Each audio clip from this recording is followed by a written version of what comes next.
고양이가 사는 집. 정정화. 집을 나와 진눈깨비가 날리는 길을 걸었다.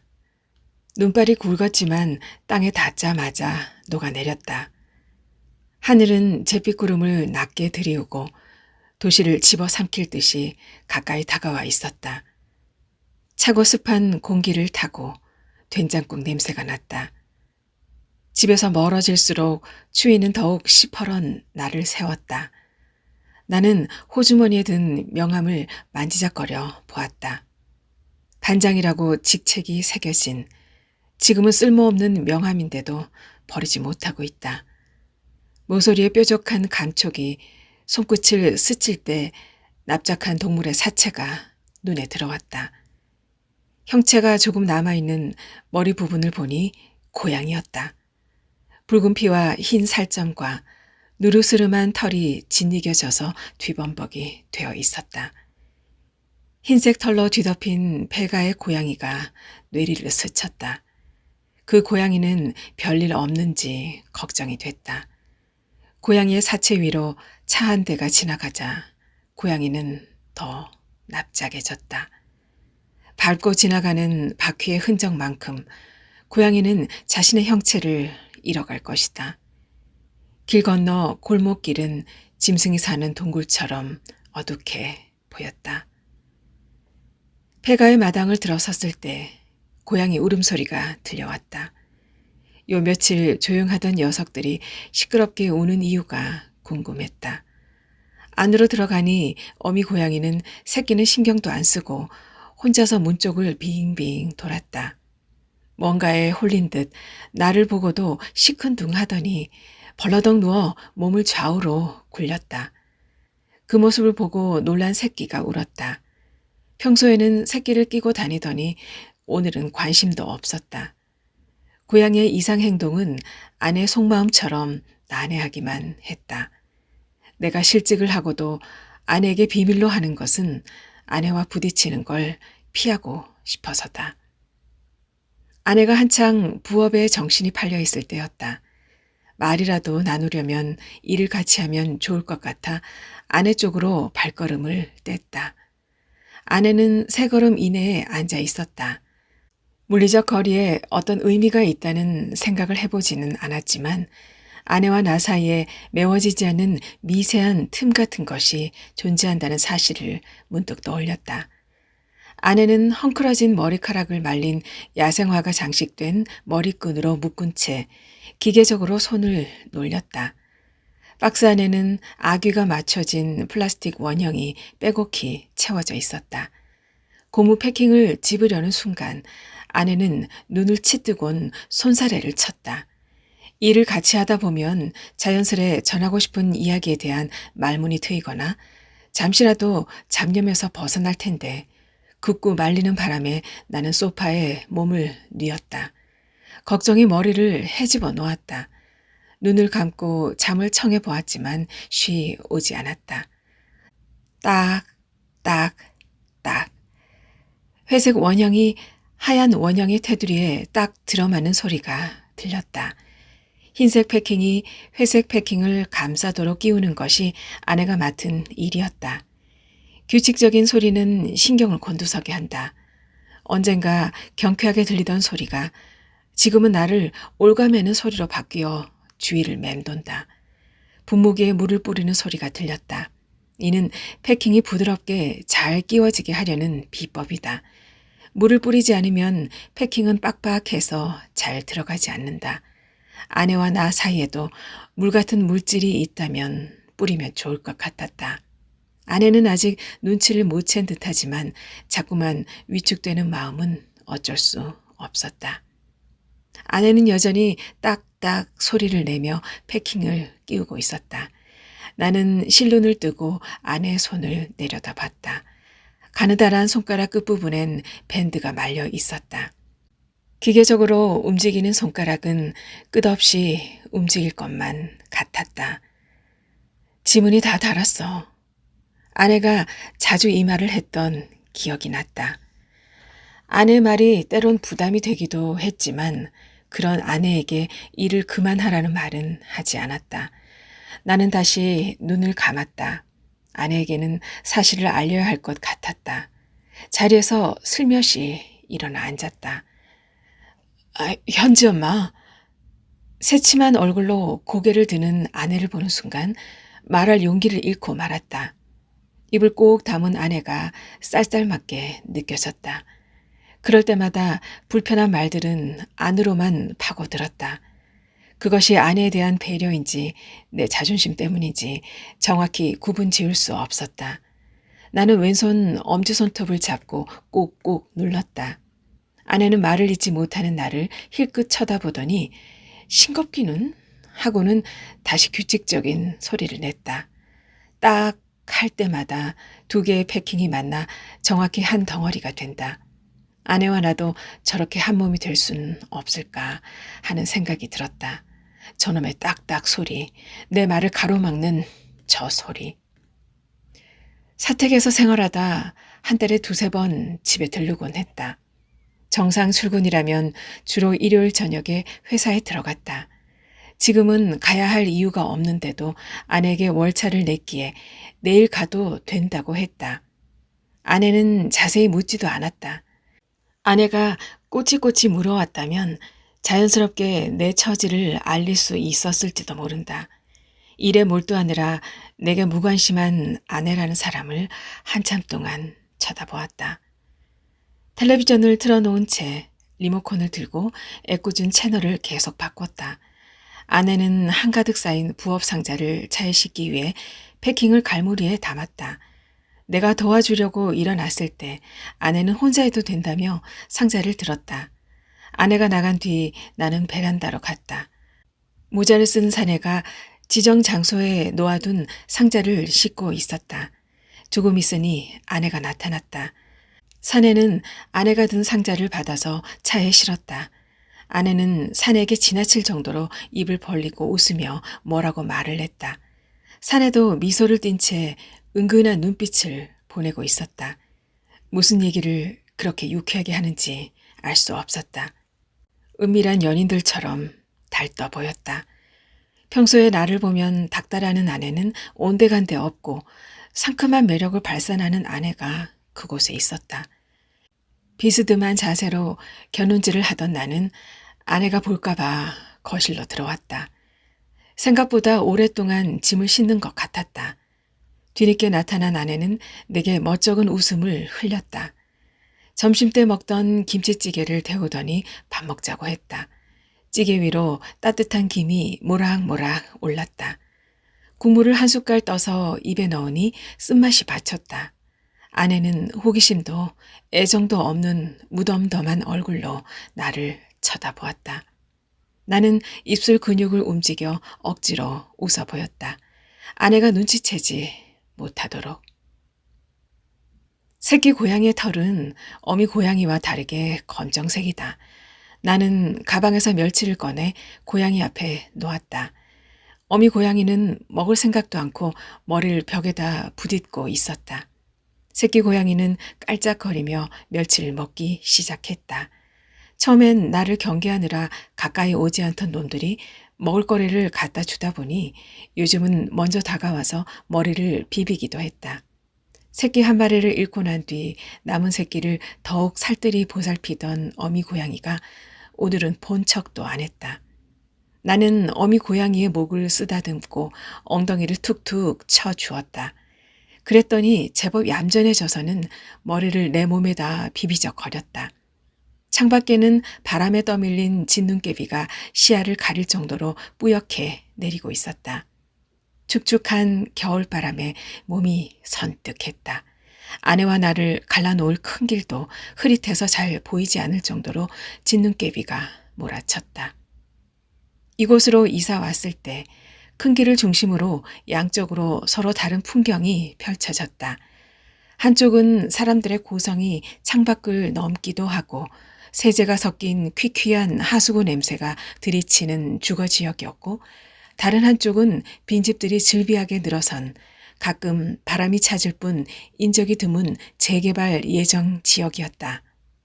너덜거리는 광고지가 붙은 전봇대 너머로 방치된 집들이 오종종하게 모여 있었다. 아이들이 빠져나간 학원처럼 사람들이 떠나고 없는 빈집들은 기다림을 떠올리게 했다. 시멘트가 갈라진 틈새로 잡초가 무성하게 자란 오래된 집들에서는 곰팡내가 났다. 사람이 살지 않은 집에서는 고양이와 쥐들이 건물 안팎을 누비고 다니며 주인 행세를 했다. 먹장 구름이 드리운 하늘에서 굵은 빗줄기가 쏟아지고 있었다. 차 유리창을 열고 허공을 향해 손을 내밀었다. 손바닥이 빗물로 흥건해졌다. 가구는 비닐을 덮은 상태였지만 조금씩 젖어들었다. 길 건너 빈집들은 쏟아지는 비에 포위된 채 음습한 기운을 풍기며 금방이라도 가라앉을 듯했다. 우리 집은 달세를 줘야 하는 18평짜리 집이다. 이삿짐을 풀고 난 뒤 잡동사니들을 버리러 갔을 때였다. 쓰레기 봉투를 담는 통 옆에 덩치가 큰 길고양이 한 마리가 쪼그려 앉아 울고 있었다. 내가 다가가도 두려워하는 기색 없이 고양이는 뭔가를 애타게 바라는 모습이었다. 빗소리와 뒤섞인 울음소리는 공포심을 불러일으켰다. 내가 쓰레기 봉투를 집어넣고 통을 닫는 순간 고양이는 앙칼지게 울어댔다. 비에 젖은 고양이는 등뼈가 앙상하게 드러나 있었다. 두 눈에는 연녹색의 빛이 났고 이빨 사이에 분홍 혓바닥이 꿈틀거렸다. 집으로 돌아온 나는 소파에 앉지 못하고 거실을 왔다 갔다 했다. 고양이의 애끓는 울음이 귓전을 맴돌았다. 멸치 몇 마리를 호주머니에 집어넣었다. 고양이는 그 자리를 떠나지 않고 있었다. 나는 고양이 앞에다 멸치를 떨어뜨렸다. 고양이는 캬 소리와 함께 날카로운 이빨을 드러내며 내게 위협을 가했다. 내가 뒤돌아가는 척하자 그제야 멸치에 달려들었다. 머리를 좌우로 돌려가며 순식간에 먹어치웠다. 그리고는 어딘가를 향해 달리기 시작했다. 네 개의 다리가 가볍게 움직였다. 마치 음악에 맞춰 리듬을 타는 것처럼 등줄기가 출렁거렸다. 고양이가 가고 있는 곳이 궁금해서 발소리를 죽이며 미행했다. 고양이는 주변을 경계하며 담장을 넘거나 건물 사이 텃밭으로 난 지름길을 이용했다. 사뿐사뿐 움직이는 고양이에 비해 나는 힘들게 고양이를 따라갔다. 고양이는 침침한 폐가에 골목으로 달렸다. 길고양이들은 아침 저녁으로 김치찌개 냄새가 바람을 타고 나는 곳과 곰팡이 꽃을 피운 빈집들이 비린 냄새를 풍겨대는 지역을 넘나들며 줄인 배를 채웠다.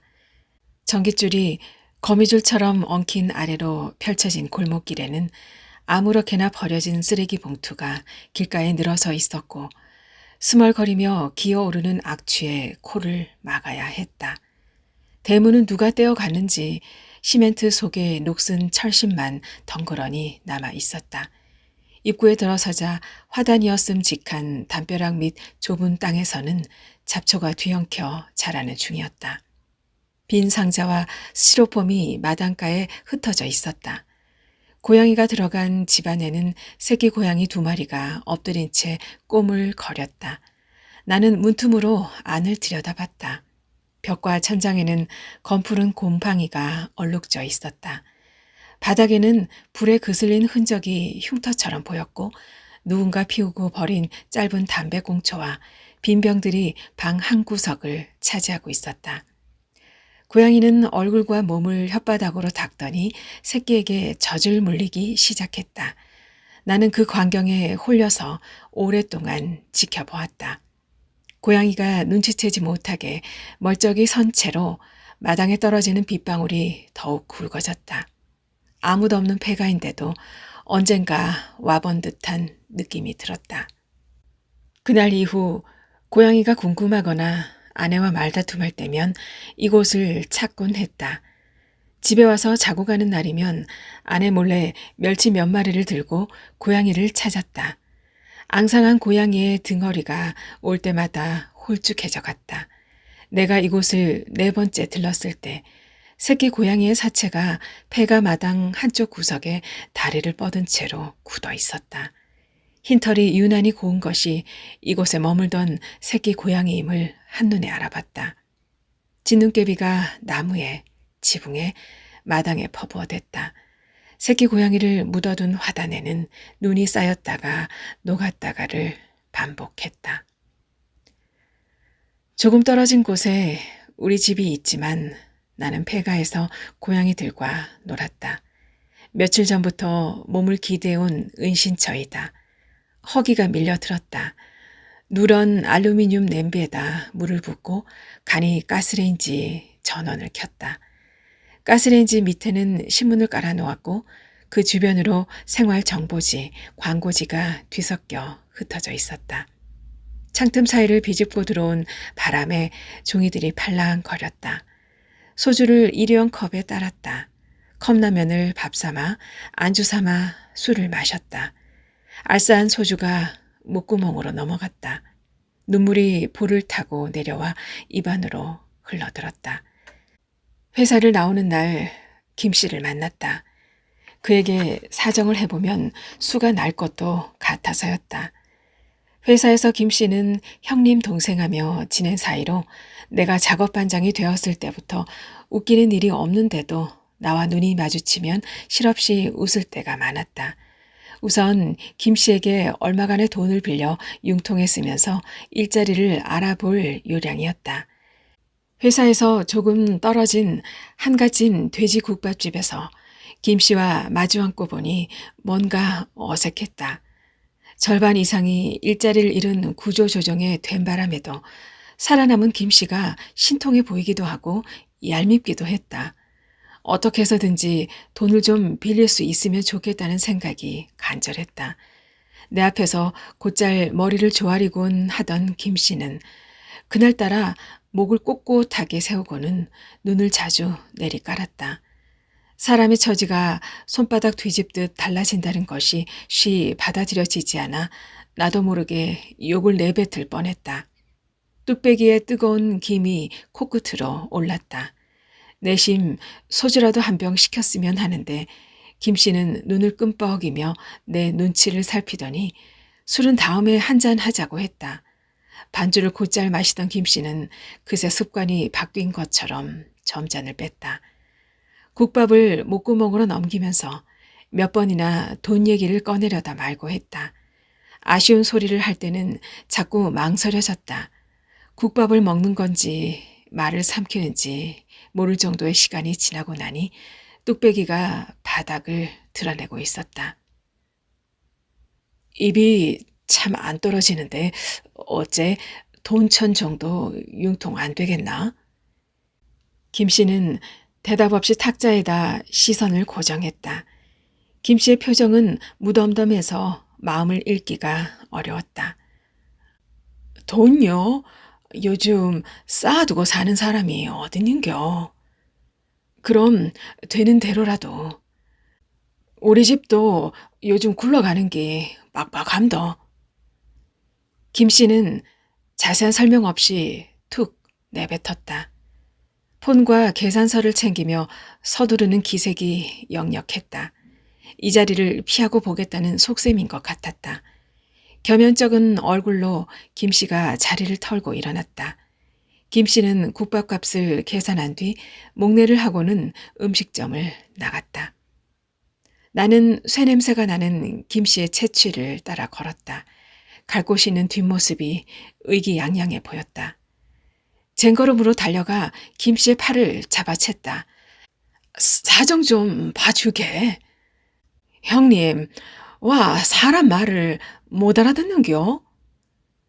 김 씨는 내 팔을 가볍게 떼어 놓았다. 내가 머뭇거리는 사이 김 씨는 작업복을 입은 사람들 사이에 섞였다. 언제까지 갚겠다는 확실한 믿음을 주고 말하지 않았다는 후회가 뒤늦게 밀려왔다. 김 씨는 나보다 6개월이나 늦게 그곳에 입사했다. 허드렛 일이나 주로 하는 그가 내게 용접 기술을 배우고 싶다고 했다. 형님 하며 다가오는 김 씨를 외면할 수 없어서 틈날 때마다 기술을 전수해 주었다. 학원에서 배우고 닦은 실력을 한 달 만에 다 가르쳤을 때 김 씨는 나를 끌어안았고 나는 웃으며 김 씨의 등을 토닥여 주었다. 한동안 김 씨는 뻔질나게 술을 샀다. 외동이라 형님으로 모시고 싶다는 김 씨가 마음에 들었었다. 김 씨가 모르는 타인처럼 멀게 느껴졌다. 차라리 그랬다면 기대감 같은 건 없었을 것이다. 일자리가 바로 연결되면 아내에게 말하기가 수월하겠다는 생각이 들었다. 나는 길거리에 비치된 벼룩시장 홍보지를 꺼내서 천천히 훑어보았다. 매물 부동산에 대한 정보가 지면을 가득 채우고 있었다. 구인 구직란에 학원 강사를 구한다는 글귀가 눈에 띄었다. 바로 전화를 걸었다. 한참을 기다린 후 세상 풍파를 겪지 않은 듯 안정감이 느껴지는 목소리가 들려왔다. 강사를 구한다는 광고를 보고 전화드렸습니다. 벌써 구했습니다. 죄송합니다. 그는 거절을 하면서도 품위를 잃지 않았다. 나는 평소에는 괜찮다가 긴장을 하면 말을 더듬을 때가 있다. 간절하다는 건 때로 비굴하게 만든다. 다시 구인란을 훑었다. 이곳에 찍힌 내용 중에 아직 사람을 구하지 않은 곳은 어디일까? 직원을 구하고도 광고가 그대로 실린 채 내보내는 경우가 잦았다. 몇 군데 전화를 걸어보았지만 모두 구했다는 답변이었다. 나는 홍보지를 구겨서 길바닥에 던졌다. 길거리를 돌아다니며 사람을 구한다고 나붙은 곳이 있는지 찾아 헤맸다. 일을 다니고 있을 때는 눈에 쉽게 띄던 구인 광고도 막상 찾으려고 하니 잘 보이지 않았다. 출입문에 붙은 광고를 보고 들어간 빵집 주인은 내 행색을 위아래로 훑더니 나이 때문에 안 된다며 잘라 말했다. 반나절을 발품을 팔아 헤매 다녔는데도 성과도 없이 애꿎은 발가락만 옥신거렸다. 겨울옷을 깔아놓은 곳에서 깜빡 잠이 든 모양이었다. 스멀거리는 느낌에 잠을 깼다. 새끼 고양이가 내 배 위에 올라와 있었다. 눈 언저리가 당겼다. 속이 쓰리고 목이 말랐다. 생수를 마셨다. 위가 한 차례 뒤틀리는 느낌이 났다. 한기가 살갗을 파고들었다. 한참 잠잠하더니 어미 고양이가 또 울기 시작했다. 나는 고양이의 엉덩이를 손으로 때렸다. 고양이는 송곳니를 드러내며 방어 자세를 취했다. 평소에는 목을 쓰다듬어 주거나 내 무릎 위에 앉고 놀기도 했는데 오늘은 다른 고양이를 보는 듯했다. 안락함을 주곤 하던 곳이었는데 뭔가 어수선했다. 새끼 고양이는 한쪽 구석에 앉아 어미를 바라보고 있었다. 미친 듯한 어미 고양이의 행동에 새끼 고양이가 놀라지 않을까 걱정이 됐다. 어제는 유독 바람이 많은 날이었다. 큰 길가에 장식된 트리는 거센 바람을 맞으며 서 있었다. 크리스마스 캐럴이 바람을 타고 귓전에 부딪혔다. 얇게 눈이 쌓인 거리에는 트리에서 불빛이 뿜어져 나와 흔들거렸다. 황금색 불빛이 빙글빙글 돌았다. 불빛의 시작과 끝을 찾아 눈을 돌려 따라가다가 놓쳤다. 아내는 내가 직장에 나가고 있을 때도 불만이 많았다. 전에 살던 아파트를 그리워했고 학원이 잘 되고 있을 때를 되씹곤 했다. 그때 이랬더라면 좋았을 것을. 아내는 소용없는 말을 고장난 오디오처럼 되풀이했다. 아내의 말은 오히려 절망감을 키웠지만 나는 아무런 대꾸를 하지 않았다. 아내의 그 말은 쉬 그칠 기미를 보이지 않았다. 그런 아내에게 실직은 큰 충격을 줄 것임에 틀림없다. 아내는 내게 챙겨주던 크리스마스 선물을 어느 순간 중지하고 딸아이에게 주기 시작했다. 그렇다고 섭섭한 것은 아니었다. 기다릴 일이 한 가지 줄었을 뿐이다.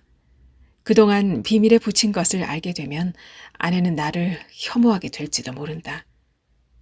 지금 뭐해? 몰라서 물어? 전화선을 타고 딱딱거리는 소리가 연이어 들려왔다. 고개를 모로 젖히고 전화기를 어깨와 턱 사이에 고정한 채 일을 하고 있을 아내의 모습이 눈앞에 그려졌다. 크리스마스에 집에 못 가는데 어째? 딴 생각 말고 일이나 해. 나 지금 무지 바빠? 할 말이 떠오르지 않는 대신 목이 칵 메어왔다. 나는 아내에게 더 이상 아무 말도 할 수 없었다. 실은 널린 게 시간이었기에. 밤거리를 흐느적거리며 걸었다. 수은등 불빛이 내리쬐는 길목에서 어둠 속에 파묻힌 폐가를 쳐다봤다. 내 그림자가 기다랗게 골목에 드러누워 있었다. 내가 움직이자 그림자가 조금씩 뒷걸음을 쳤다. 갈림길에서 나는 폐가로 들어서지 않고 불이 켜져 있는 집으로 향했다. 더 늦기 전에 아내에게 털어놔야 한다. 한 걸음, 두 걸음, 세 걸음. 칼바람이 부는데도 이마에 땀이 바짝바짝 났다. 299, 300, 301. 301라고 마음속으로 헤아렸을 때 드디어 나는 우리 집 문 앞에 서 있었다. 가까운 곳에 내가 머물고 있는데 아내는 그것을 모른다. 배를 누리려는 순간 손끝이 부르르 떨렸다. 한참을 서성이다 비밀번호를 눌렀다. 아내가 있을 거라 생각했는데 집은 고요했다. 밤에는 외출을 할 거라는 생각을 해보지 않았다. 부업을 마치면 늦은 오후에 시장을 보고 와선 집에 있을 거라고 추측할 뿐이었다. 아내의 일거수일투족을 다 안다고 할 수는 없다는 생각에 미치자 피식 헛웃음이 나왔다. 아내가 없는 집에 몰래 들어온 내가 도둑고양이처럼 느껴졌다. 바로 나갈까 하다가 거실로 들어섰다. 아내가 없는 빈 공간이 낯설었다. 아내는 바쁘게 나가는지 침대 위에 옷가지들이 아무렇게나 놓여 있었다. 익숙하지 않은 장면, 침대가 이렇게 너저분한 것은 처음이었다. 아내의 옷들이 아무렇게나 구겨진 채 흩어져 있었다. 거실에는 부업 상자가 거실 중간을 차지하고 있었다. 아내 손을 거치지 않은 미완의 패킹들이었다. 일이라면 사족을 못 쓰는 아내가 일거리를 이렇게 밀어놓고 어디로 간 걸까? 냉장고 문을 열어보았다. 내부는 깔끔하게 정리되어 있었다. 아내는 집안 살림과 부업, 자식 뒷바라지 등 어느 것 하나 소홀히 하지 않았다. 그런 만큼 내게 바라는 것이 많았다. 어떤 일이든 완벽하게 잘해야 직성이 풀리는 사람이었다. 그것이 단점이 될 수는 없을 것이다. 그럼에도 나는 아내 그런 점 때문에 주눅이 들곤 했다. 소파에 앉아 폰을 만지작거리며 초조하게 기다려도 아내는 오지 않았다. 큰맘 먹고 왔는데 왠지 불안한 마음이 일었다. 집안의 공기가 나를 밀어내는 것 같았다. 신발을 신으려는데 검정색 단화에 군데군데 흙이 묻어 있었다. 흙을 따라가다가 신발 밑창을 뒤집어 봤다. 가운데 부분에 흙덩이가 바싹 말라붙어 있고 반질반질하게 다른 밑바닥에는 여러 개의 실금이 뒤얽혀 있었다. 바닥에다 놓고 엉거주춤하게 엎드려 신발을 신었다. 썰렁한 느낌에 도망치듯 그곳을 빠져나왔다. 폐가의 골목을 들어서려는 순간 용달차 한 대가 불빛을 쏘아대며 올라왔다.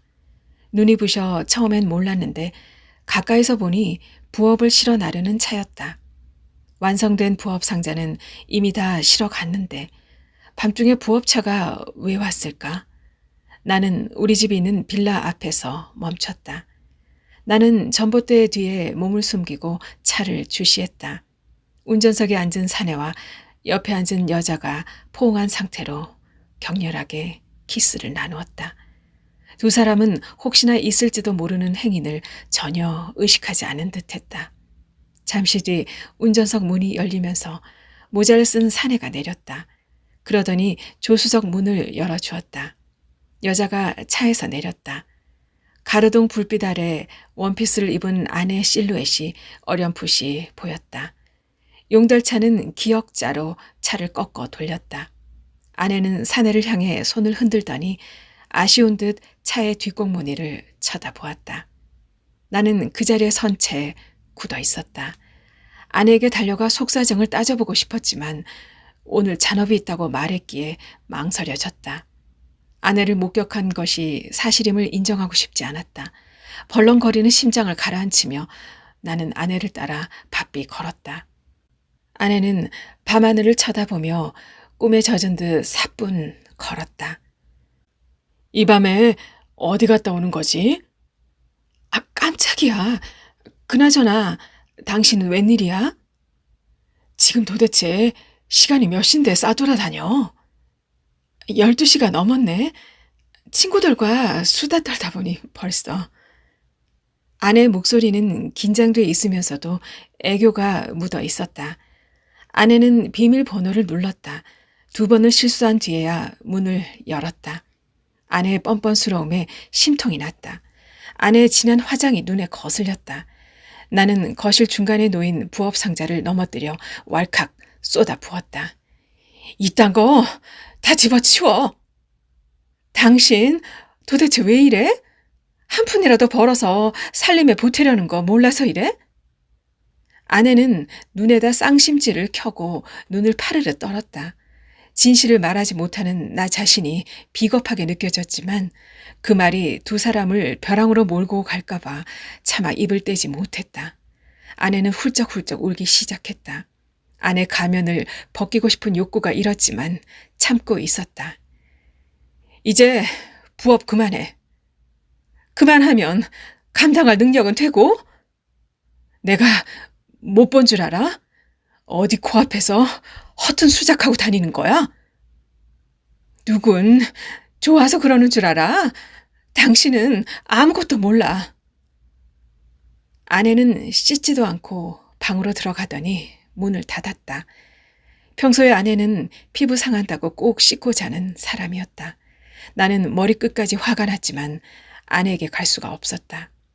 아내와 끝장을 볼지도 모른다는 불안감이 몰려왔다. 치솟아 오르는 분노로 이를 악물었다.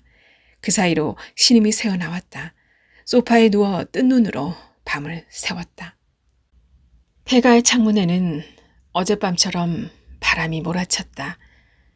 진눈깨비가 잦아들었지만 낮은 구름층이 그대로 남아 있었다. 바람이 배롱나무 장가지를 이리저리 흔들었다. 마당가에 플라스틱 파편이 구르는 소리가 둔탁하게 들렸다. 곰은 사람이 되기 위해 쑥과 마늘을 먹으며 동굴에서 살았다고 했다. 사람이 되려고 맵고 쓰고 어두운 고행을 참을 필요가 있었나 싶다. 먹고 싸는 건 비슷하고 단지 생각의 차이가 있을 텐데 말이다. 그 생각이라는 것이 사는데 도움이 되기도 하겠지만 그만큼의 수고도 감수해야 하니까 나로서는 그리 매력적으로 느껴지지 않았다. 바람이 구름층을 밀어낸 사이로 여린 빗살이 창을 뚫고 들어왔다. 어미 고양이는 빗장을 풀고 기어이 외출을 감행했다. 연이어 새끼 고양이도 따라 나갔다. 빈방에 홀로 남으니 고요 속에 갇힌 것 같았다. 깊은 고독감이 쓰나미처럼 몰려왔다. 하늘은 잿빛을 일부 걷어내고 연푸른 빛을 군데군데 드러냈다. 어릴 적 태양을 향해 눈을 감고 있으면 오렌지 빛이 닫힌 눈꺼풀 안을 가득 메우던 때가 떠올랐다. 사물에 대한 호기심으로 끊임없이 미지의 세계에 대한 탐험을 시도했던 어쩌면 어린 연구가였을지도 모르던 그때가 보자기를 펼쳐놓은 듯 마루목골 모양의 햇살이 비쳐들었다. 벌어진 창틈으로 바람이 쉬쉬 소리를 냈다. 불꽃이 푸르르 소리를 내며 흔들렸다. 나는 햇살이 퍼지는 장판 한쪽을 차지하고 앉아 하늘을 바라봤다. 부업하느라 바쁜 아내는 하늘을 볼 시간이 없을 것 같았다. 고무줄을 질끈 동여맨 아내의 머리카락 일부가 얼굴 쪽으로 헝클어져 내려와 있었다. 눈 밑으로 거무스레하게 그늘이 번져 있었다. 일이 급할 때는 잠을 제때 자지 못하고 물량을 맞춰야 하므로 아내는 다크서클이 끼어 있을 때가 많았다. 약간 벌어진 아내의 입술 사이로 이가 하얗게 보였다. 아내는 부업이 긴급하다고 해도 자신을 가꾸는 일에는 소홀히 하지 않았다. 나는 아내의 발그레한 입술이 꿈틀대는 것을 보았다. 대학을 졸업한 아내는 단순한 부업을 하면서도 여전히 생기가 있었다. 아내와 나는 최근 몇 년 동안 숨 쉴 틈 없이 짜인 시간 속에서 긴장하며 살았다. 아내의 잔소리에 나는 해야 할 말을 감추며 겉으로는 아무 일 없는 듯 무표정했는지도 모른다. 빨리 돈 벌어서 넓은 집에 가서 살아요. 아내는 잊을만 하면 그 말을 했고 나는 그에 발맞춰 살려고 애를 썼다. 물질이 풍성한 세상에 가진 만큼 행복할 수 있다는 믿음을 가진 아내에게 나는 늘 성에 안 차는 가장이었다. 그럼에도 나는 회사에서 김 씨의 이중 처신쯤은 별것 아닌 양 버텨야 했고 비굴함을 느끼면서도 상사에게 때때로 억지 웃음을 흘려야 했다. 회사 생활은 그리 즐겁지 않았다. 학원을 운영할 때보다 부담감은 덜했지만 프랜차이즈 학원에 밀려 문을 닫을 때까지 피말리는 시간을 보낸 나로서는 많지 않지만 꼬박꼬박 일정 금액의 봉급을 받는 것만으로도 안도감을 느꼈다. 하지만 그 시간도 그리 오래 가지 못했다. 절반 정도의 인원 감축설이 돌자 같은 파트에서 내 밑에서 일을 하던 김 씨가 윗사람들에게 알랑방귀를 낀 보상으로 나를 밀어내고 그 자리를 지키기 위해 돈을 썼다는 소리를 들었다. 나로서는 속수무책이었다. 폐가엔 아무것도 없었다. 약육 강식도, 사람들의 가면도, 김씨의 이중처신도, 모자 쓴 사내의 위협도, 빵빵거리는 차 소리도, 딱딱거리는 패킹 소리도, 직장을 구해야 한다는 강박감도 없었다. 긴장하지 않아도 되는 더없이 평화롭고 안온한 공간이었다. 고양이 우는 소리가 아기 울음처럼 들려왔다. 소리는 커졌다가 작아졌다가를 반복하며 절규하듯 이어졌다. 어미 고양이는 발정이 난 것 같았다. 뒤늦게 이 사실을 떠올린 건 내가 아내 생각에 골몰에 있었던 탓이었다. 아내는 지금도 패킹을 끼우고 있을 것이다. 나는 불현듯 아랫도리가 뻐근해져 왔다. 불쑥 솟아오른 성기는 한동안 가라앉지 않았다. 모자를 쓴 사내에 대한 질투심이 불길같이 치솟았다. 아내의 패킹 끼우는 소리와 교성 소리가 뒤엉켜 들리는 것 같았다. 아내는 젊을 때의 모습으로 내 곁에 누워있다. 긴 생머리에서는 풋풋한 과일향이 난다. 나는 아내를 부둥켜 안는다. 고양이 울음소리는 점점 멀어지고 있었다. 6개의 면으로 둘러싸인 방 안에 침묵이 흘렀다. 오롯이 나만이 존재하는 공간에서 느끼는 익숙한 감정, 하지만 고립된 느낌이 서로 뒤섞였다. 구름 사이로 햇살이 빠져나와 창으로 비쳐들었다. 명주실 가닥처럼 줄줄이 빛이 갈라져 내렸다. 회색빛 지붕들에 햇빛이 살포시 내려앉았다. 축축한 마당에도 햇살이 드리웠다. 마당 표면은 바람이 불어 꾸덕꾸덕 말라가고 있었다. 저 길을 건너면 아내가 있는 집이 있다. 환청처럼 아내가 내는 딱딱 소리가 들려왔다. 전화벨이 울렸다. 아내에게서 온 전화였다. 여보, 현지 등록금 어찌 됐어? 아직 입금이 안 됐던데. 아내는 아무 일 없었다는 듯 평소와 같은 어투였다. 아내 말이 혼란스러워 머리에 통증이 느껴졌다. 고양이의 털이 빗줄기를 타고 떠돌았다. 수십 가닥의 털이 햇빛 속을 부유하며 나를 포위했다. 나는 팔을 휘저었다. 숨이 막혀왔다. 창문이 흔들렸다. 비틀린 문 사이를 비집고 불청객이 들어와 한 바퀴 돌았다. 웅웅. 나는 찬바람의 습격에 몸을 떨었다. 폰에서 알림 소리가 났다. 이번 달 보험금이 미납되었다는 내용의 문자였다. 정해진 날짜가 되자 독촉이 한꺼번에 날아왔다. 오래전부터 넣어오던 생명보험을 떠올렸다. 쌓아둔 옷가지와 흩어진 신문지 뭉치를 방 한가운데로 모았다. 내게 남은 최후의 방법은 이것뿐이라는 생각이 불쑥 들었다. 아내에게 전화를 걸었다. 아내가 받는 순간 나는 전화를 끊었다. 나와 통화가 되지 않으면 아내는 나를 찾을 것이다. 전화벨이 울렸다.